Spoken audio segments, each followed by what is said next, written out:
Hello दोस्तों, मैं रमन शुक्ला। स्वागत है आपका रमन क्लासेस में। आज हमारी Allahabad university LLB entrance exam और सीयूईटी का जो कोर्स चल रहा है उसमें जो कॉन्स्टिट्यूशन की क्लास थी प्रियम्बल चल रहा था हमारा। प्रियम्बल का ये लास्ट लेक्चर है। अगर आपने प्रियम्बल के पहले 2 लेक्चर मेरे नहीं देखे हैं तो ये जो वीडियो है, इस वीडियो के डिस्क्रिप्शन बॉक्स में पहले 2 वीडियोज़ के लिंक पड़े हैं, आप देख सकते हैं। अगर आप पहले 2 वीडियो को देख के आते हैं फिर आपको ये जो वीडियो है बहुत अच्छे से समझ में आएगा और आप प्रियम्बल को बहुत अच्छे से और ब्रीफली से समझ सकेंगे। अगर आपने ये तीनों वीडियोस देख लिए हैं तो प्रियम्बल से रिलेटेड कोई भी क्वेश्चन आपके किसी भी एग्जाम में, वनडे एग्जाम में या एलएलबी एंट्रेंस एग्जाम में या फिर पीसीएस प्री के एग्जाम में भी आपके प्रियम्बल से क्वेश्चन नहीं फंसेंगे, क्योंकि मैंने प्रियम्बल को बहुत कॉन्सेप्चुअल वे में पढ़ाया है और हर एक कॉन्सेप्ट को क्लियर किया है। हम प्रियम्बल को एक ही वीडियोस में कर सकते थे, लेकिन उससे वीडियो काफ़ी लंबी हो जाती और आप वीडियो देखते देखते परेशान भी हो सकते थे, आप बोर भी हो सकते थे। इसीलिए हमने जो प्रियम्बल का वीडियो था उसे शॉर्ट वीडियोस में तोड़ के बनाया है। आधे घंटे की मेरी वीडियो हैं, आप देखें तीनों वीडियोस। उस दिन हमने सॉवरेन, डेमोक्रेसी और रिपब्लिक ये तीनों वर्ड पे डिस्कशन किया और अच्छे से समझा। आज हम जो इंदिरा गांधी जी ने 42nd अमेंडमेंट 1976 में किया था और 2 वर्ड प्रियम्बल में जोड़े थे। एक हमारा पहला वर्ड था सोशलिस्ट। इसे 42nd कॉन्स्टिट्यूशन अमेंडमेंट के थ्रू 1976 में इंदिरा गांधी जी ने जोड़ा था। अब हम जानने का प्रयास करते हैं कि इंदिरा गांधी जी ने जब 1976 में सोशलिस्ट को जोड़ा तो क्या इससे पहले जो हमारे फाउंडिंग फादर थे, जो हमारे कॉन्स्टिट्यूशन मेकर्स थे, उन्होंने ये वर्ड हम क्यों नहीं जोड़ा? कॉन्स्टिट्यूशन में, प्रियम्बल में ये वर्ड क्यों नहीं जोड़ा? ये हमें बिल्कुल सोचना चाहिए कि भाई उन्होंने कॉन्स्टिट्यूशन बनाया और सोशलिस्ट वर्ड क्यों नहीं जोड़ा। क्या कहीं सोशलिस्ट वर्ड और डिफाइंड है किसी वे में? वर्ड सोशलिज्म ऐड कर देते कॉन्स्टिट्यूशन में तो दुनिया हमें सोचती कि हम मार्क्सिस्ट सोशलिज्म को फॉलो करते हैं। मार्क्सिस्ट सोशलिज्म क्या कहता है? मार्क्सिस्ट सोशलिज्म कहता है कि अगर स्टेट के पास कोई रिसोर्स है, गवर्नमेंट के पास कोई रिसोर्स है, तो कंट्री में जितने पर्सन रहते हैं उनको इक्वली डिस्ट्रीब्यूट कर दे। अगर ये सोशलिज्म हम फॉलो कर रहे हैं तो इसका मतलब अगर अडानी के पास 5 लाख करोड़ है तो हमारे पास भी 5 लाख करोड़ होने चाहिए। अगर टाटा के पास 10 लाख करोड़ है तो हमारे पास भी 10 लाख करोड़ होने चाहिए, लेकिन ऐसा नहीं है। तो हम लोग कौन सा सोशलिज्म फॉलो करते हैं? तो हमने अपनी ओन डिफिनेशन दी, जिसे कहते हैं, इंडिया ने अपना खुद का डिफिनेशन दिया जिसे गांधीयन सोशलिज्म कहते हैं। इसे गांधीयन सोशलिज्म इसलिए कहते हैं क्योंकि इसे गांधी जी ने प्रेजेंट किया। अब गांधीयन सोशलिज्म क्या होता है, ध्यान से समझिएगा। गांधीयन सोशलिज्म होता है कि हम आपको रिसोर्सेज के इक्वली डिस्ट्रीब्यूशन नहीं करेंगे। बट हम आपको equality, status and opportunity provide करेंगे कि जितना पैसा अडानी के पास है उतना पैसा आप कमा सकें। हम आपको वो सारी सुविधाएं देंगे, हम आपको सारी अपॉर्चुनिटी प्रोवाइड करवाएंगे कि आप जितना पैसा अडानी, अंबानी या फिर टाटा या फिर फिजिक्स वाला किसी के पास भी है, आप उतना पैसा कमा सकें। आपको हम ये इक्वलिटी देंगे। ये है गांधीयन सोशलिज्म। इसलिए उस समय जो हमारे कॉन्स्टिट्यूशन मेकर थे उन्होंने ये वर्ड सोशलिस्ट ऐड नहीं किया था। तो क्या ये वर्ड जो जोड़ा गया सोशलिस्ट 1976 में, इसकी कोई कॉन्स्टिट्यूशनल वैल्यू नहीं है? अगर मेरी माने तो ये सिर्फ एक पॉलिटिकल स्टेटमेंट है। इसकी कोई भी कॉन्स्टिट्यूशनल वैल्यू नहीं है जो 1976 में सोशलिस्ट वर्ड ऐड किया है। क्योंकि आपका preamble equality, status and opportunity की बात करता है, जो सीधे एक सोशलिज्म की परिभाषा है, डेफिनेशन है। हमने सोशलिज्म वर्ड ऐड नहीं किया, लेकिन सोशलिज्म वर्ड की डेफिनेशन जरूर लिख दी प्रियम्बल में। ये हमारे कॉन्स्टिट्यूशन मेकर ने एक अपनी खुद की डेफिनेशन प्रेजेंट की हमारे कॉन्स्टिट्यूशन में। अब हम अगले वर्ड पे चलते हैं।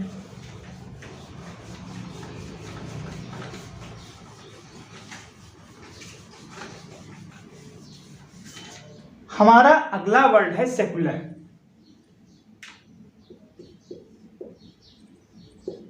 अब बात फिर वही आती है, क्या भारत 1950 से लेकर 1976 तक सेकुलर नहीं था? क्या हम सभी धर्मों का सम्मान नहीं करते थे?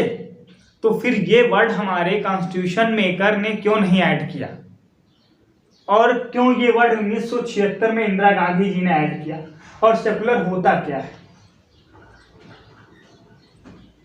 तो आपको एक लिखा है, liberty thought and expression, belief, faith and worship. ये आपकी सेकुलर की डेफिनेशन हमारे कॉन्स्टिट्यूशन मेकर ने दी। Liberty, thoughts and expression, belief, faith and worship. ये आपकी सेकुलर की यानी इसका पूरा मतलब मैं आपको समझाता हूं कि उस समय हमारे जो कॉन्स्टिट्यूशन मेकर थे उन्होंने वर्ड सेकुलर क्यों नहीं ऐड किया। इसके पीछे क्या रीजन है कि उस समय हमारे कॉन्स्टिट्यूशन मेकर ने सेकुलर वर्ड को कॉन्स्टिट्यूशन में ऐड क्यों नहीं किया, आइए समझते हैं। उस समय अगर हम लोग सेकुलर वर्ड ऐड कर देते कॉन्स्टिट्यूशन में, तो दुनिया समझती कि हम वेस्टर्न सेकुलर को फॉलो करते हैं। दुनिया समझती कि हम वेस्टर्न सेकुलर को फॉलो करते हैं। वेस्टर्न सेकुलर क्या होता है?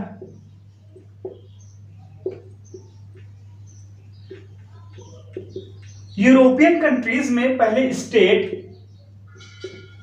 और जो रिलीजन था वो साथ में मिलकर काम करता था। यहां तक कि चर्च की पहले आर्मी भी हुआ करती थी, लेकिन कुछ कारण की वजह से स्टेट और रिलीजन अलग हो गए।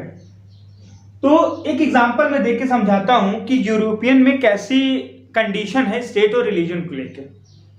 दो पति पत्नी हैं, अगर उनके बीच में डिवोर्स हो जाए, उनके बीच में तलाक हो जाए, तो पति क्या करती है, पत्नी को मतलब नहीं है, और पत्नी क्या करती है, पति को मतलब नहीं है। ऐसे यूरोपियन कंट्रीज में स्टेट क्या करता है, रिलीजन को इससे मतलब नहीं है, रिलीजन क्या करता है, स्टेट को इससे मतलब नहीं है।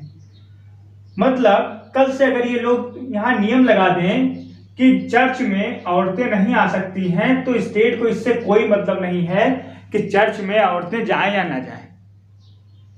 लेकिन इंडिया में ऐसा नहीं है। इंडिया में ऐसा बिल्कुल नहीं है। इंडिया किस सेकुलरिज्म को फॉलो करता है, ये भी समझ लीजिए।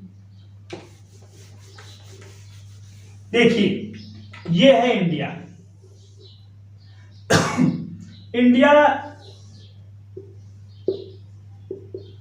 इंडिया किसी भी रिलीजन को नहीं मानता। इंडिया किसी भी रिलीजन को नहीं मानता। ना इंडिया एंटी रिलीजन है, यानी ना इंडिया ये कहता है कि आप कोई धर्म ना माने। जो इंडिया है, ना वो इस्लामिक रिपब्लिक है, ना वो हिंदू रिपब्लिक है, ना क्रिश्चियन रिपब्लिक है, ना जैन रिपब्लिक है। इंडिया कहता है कि आप हिंदू हैं, आप भगवान की पूजा करें। आप मुस्लिम हैं, आप अल्लाह की पूजा करें। आप सिख हैं, आप अपना पूजा करें। आप जैन हैं, आप महावीर की पूजा करें। आप सिख हैं, आप इनकी पूजा करें। आप किसी भी धर्म को फॉलो करें, हमसे कोई मतलब नहीं। आप किसी की भी पूजा करें, हमसे कोई मतलब नहीं। आप भगवान को माने या ना माने, हमसे इससे भी कोई मतलब नहीं। लेकिन अगर आपने धर्म के आड़ में, रिलीजन के आड़ में आपने कोई भी एंटी टेरर एक्टिविटीज की, आपने धर्म के नाम पर दुष्प्रचार किया, आपने धर्म के नाम पर अनइक्वलिटी फैलाई, या आपने धर्म के नाम पर किसी को प्रताड़ित किया, तो ऐसा नहीं है कि हमें आपसे मतलब नहीं है, हमें हमारे और आपके बीच में कोई डिवोर्स तलाक नहीं हुआ है, हम आपके ऊपर नजर बनाए हुए हैं। अगर आप किसी के धर्म को बेकार करते हैं, परेशान करते हैं या अपने धर्म में कोई कुरीतियां फैलाते हैं, तो आपके ऊपर तुरंत कार्रवाई होगी, क्योंकि हमारी नजर आपके ऊपर है। ऐसे सेकुलरिज्म को इंडिया फॉलो करता है।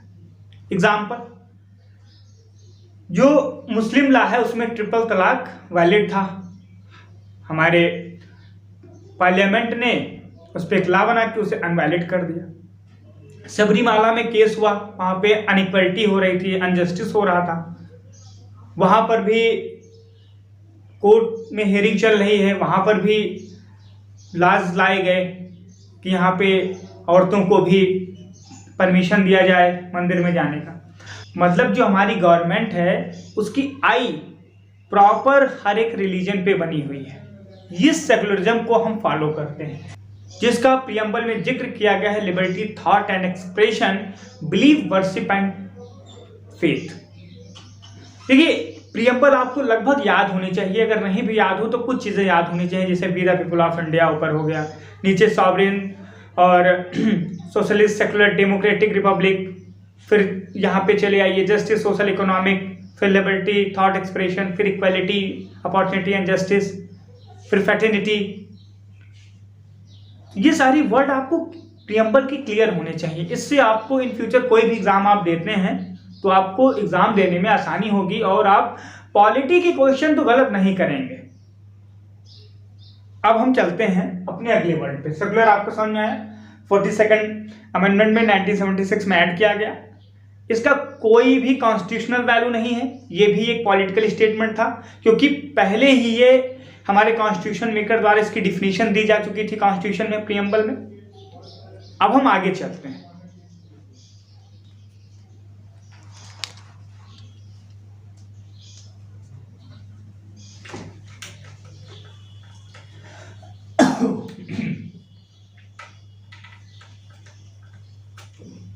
आगे हमारा आता है वर्ड जस्टिस। जस्टिस, कल कुछ बच्चों ने कमेंट किया था कि सर इंग्लिश के वर्ड कम यूज किया करिए, हिंदी के वर्ड यूज किया करिए, तो अभी मुझे ध्यान आया, जस्टिस मतलब होता है न्याय। न्याय किस चीज का? सोशल मतलब सोसाइटी, इकोनॉमिक मतलब आर्थिक, और पॉलिटिकल मतलब राजनीतिक। देखिए, जो कॉन्स्टिट्यूशन का मेन मकसद ही है वो है जस्टिस। हमें जस्टिस चाहिए, आपको जस्टिस चाहिए, एक बच्चे को अपने माता पिता से जस्टिस चाहिए, हमें गवर्नमेंट से जस्टिस चाहिए। किस बात का जस्टिस चाहिए? अगर आपके परिवार में एक मेल पर्सन है, एक फीमेल पर्सन है, तो ये बिल्कुल जस्टिस होना चाहिए कि मेल पर्सन के साथ भी वही व्यवहार हो जो फीमेल पर्सन के साथ होता है, और फीमेल पर्सन के साथ घर में वही ट्रीटमेंट हो जो मेल पर्सन के साथ होता है। ऐसा नहीं कि किसी के घर में अगर लड़की है तो उसे कम माना जाए और लड़का है तो उसे ज़्यादा माना जाए, ऐसा बिल्कुल नहीं होना चाहिए। तो उस लड़की को भी जस्टिस चाहिए अपने माता पिता से।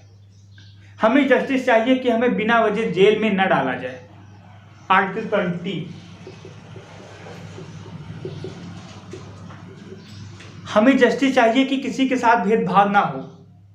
हमें जस्टिस चाहिए कि वुमेन को जो पीछे हैं उन्हें रिजर्वेशन देके पॉलिटिकल में आगे कैरियर प्रोवाइड कराया जाए। जैसे आप देखते हैं कि राजनीति में महिलाओं को आरक्षण दिया जाता है, किस लिए दिया जाता है? इसीलिए तो क्या पा रही, जस्टिस पा रही हैं। आगे चलते हैं हमारा है अगला लिबर्टी। अब देखिए, लिबर्टी में और फ्रीडम में क्या अंतर होता है? लिबर्टी में और फ्रीडम में क्या अंतर होता है? लिबर्टी हम लेकर पैदा होते हैं। एक बच्चा जब जन्म लिया तो उसने अपने साथ लिबर्टी लेकर पैदा हुआ। मतलब हम कभी भी आपके लक्ष्य में बैरियर साबित नहीं होंगे। आप लाइफ में अगर आईएएस बनना चाहते हैं, पीसीएस बनना चाहते हैं, रेलवे एंट्रेंस करना चाहते हैं, तो हम ऐसी कोई हरकत नहीं करेंगे जिसकी वजह से आप ये एंट्रेंस क्रैक ना कर पाएं। आप बिजनेस खड़ा करना चाहते हैं तो ऐसा नहीं कि आप बिजनेस खड़ा करना चाहते हो हम आपको जेल में डाल दें। हम आपको लिबर्टी बिल्कुल देंगे। और फ्रीडम क्या होता है? फ्रीडम आदमी को प्रोवाइड किया जाता है, जैसे गवर्नमेंट फ्रीडम प्रोवाइड करती है, पेरेंट फ्रीडम प्रोवाइड करते हैं। तो जो ये फ्रीडम है वो प्रोवाइड की जाती है, और जो लिबर्टी है वो बच्चा जन्म के साथ लेकर आता है। अब हमने इक्वालिटी समझाई दी कि equality opportunity, believe, faith and worship, ये पूरा बता दिया आपको। अब हम बात करते हैं फ्रेटर्निटी पे। मैं प्रयास करता हूं कि हर एक कॉन्सेप्ट आपको अच्छे से क्लियर हो, हर एक कॉन्सेप्ट आपको अच्छे से क्लियर होता चले। और अगर कोई कॉन्सेप्ट आपको नहीं क्लियर होता है तो आप मैसेज करके या व्हाट्सएप पे मेरे बताएं कि सर ये कॉन्सेप्ट आज नहीं क्लियर हुआ। हमारा क्या है वर्ड? फ्रेटर्निटी। फ्रेटर्निटी, फ्रेटर्निटी मतलब होता है भाईचारा। हम जितने भारत के लोग हैं सब भाई हैं। अगर हम बाहर कहीं विदेश में मिले तो हम ये साबित करेंगे कि जितने भारत के लोग हैं हम भाई हैं। अभी कॉन्स्टिट्यूशन में आप कैसे प्रूव करेंगे कि हम भाई हैं, हमारे में कोई भेदभाव नहीं है? ये आपको बताता है सिंगल सिटीजनशिप। सिंगल सिटीजनशिप, ये इंडिया में सिंगल सिटीजनशिप है, अमेरिका में ऐसा नहीं है। अमेरिका में आप जानते हैं कि डुअल सिटीजनशिप है, लेकिन इंडिया में सिंगल सिटीजनशिप है। इन फ्रेटर्निटी में एक बात और भी लिखिए कि हम किसी के इंडिविजुअल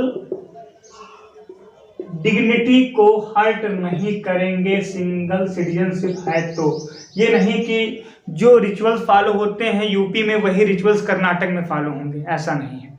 भाईचारा तो है, लेकिन हम किसी के इंडिविजुअल डिग्निटी को हार्म नहीं करेंगे।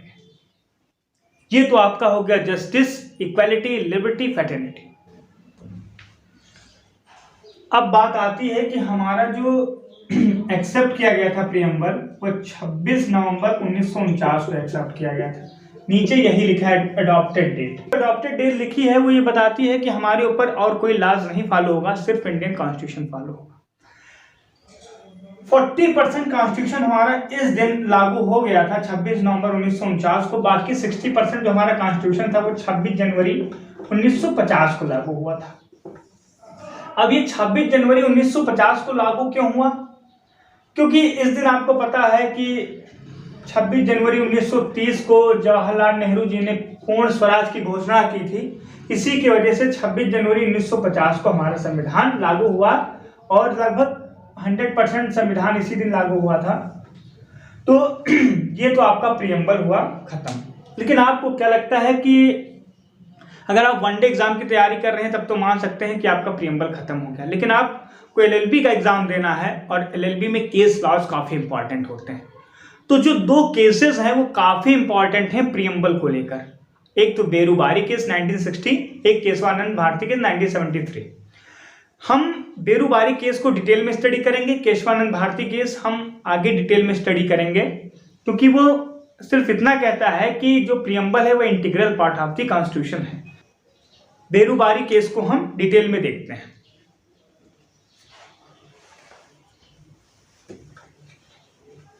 जानते हैं इंडिया और पाकिस्तान डिवाइड हुआ तो बहुत सारे जो पार्ट्स थे वो अच्छे से डिवाइड नहीं हो पाए, और ये इसलिए क्योंकि जो रेड क्लिफ लाइन खींची गई थी वो सही से नहीं खींची गई थी। ऐसे ही विवाद फंसा वेस्ट बंगाल में थाना नंबर 12 न्यू जलपाईगुड़ी में हुआ क्या कि ये मुस्लिम एरिया था। जो थाना नंबर 12 न्यू जलपाईगुड़ी, ये पूरा मुस्लिम एरिया था, और इसे जाना था ईस्ट पाकिस्तान में, ये आ गया था इंडिया।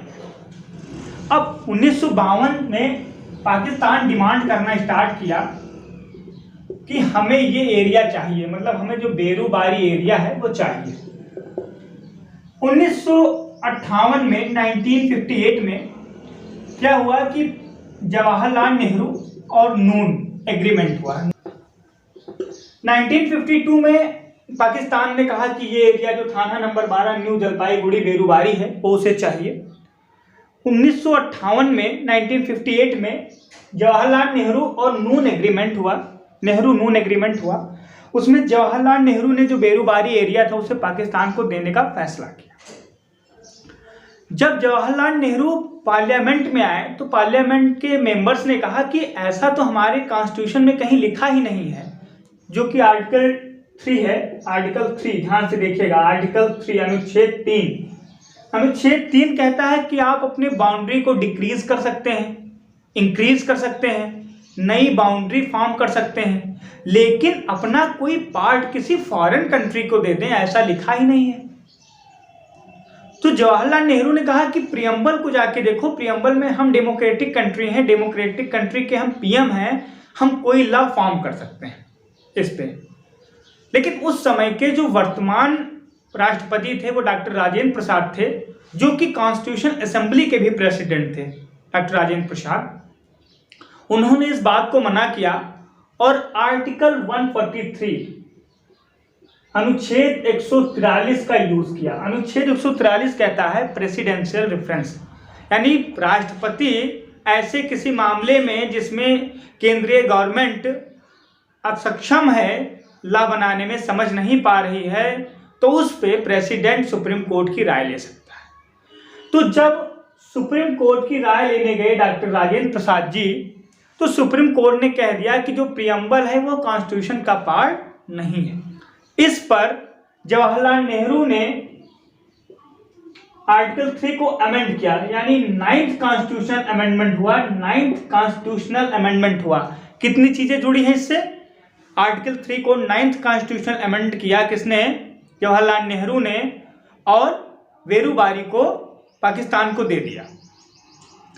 फिर 1973 में केशवानंद भारती केस में 13 जजों की बेंच ने बताया कि जो प्रियम्बल है वो एक इंटीग्रल पार्ट ऑफ कॉन्स्टिट्यूशन है, हमें प्रियम्बल को कॉन्स्टिट्यूशन से अलग नहीं मानना चाहिए। मुझे लगता है कि प्रियम्बल आप लोगों ने अच्छे से समझ लिया, और अगर आप लोगों को कोई दिक्कत लगे तो आप मुझे व्हाट्सएप मैसेज कर सकते हैं। अगर आपने ये तीनों वीडियोस देखी हैं तो प्रियम्बल से रिलेटेड आपके कोई भी क्वेश्चन एग्जाम में नहीं फंसेंगे।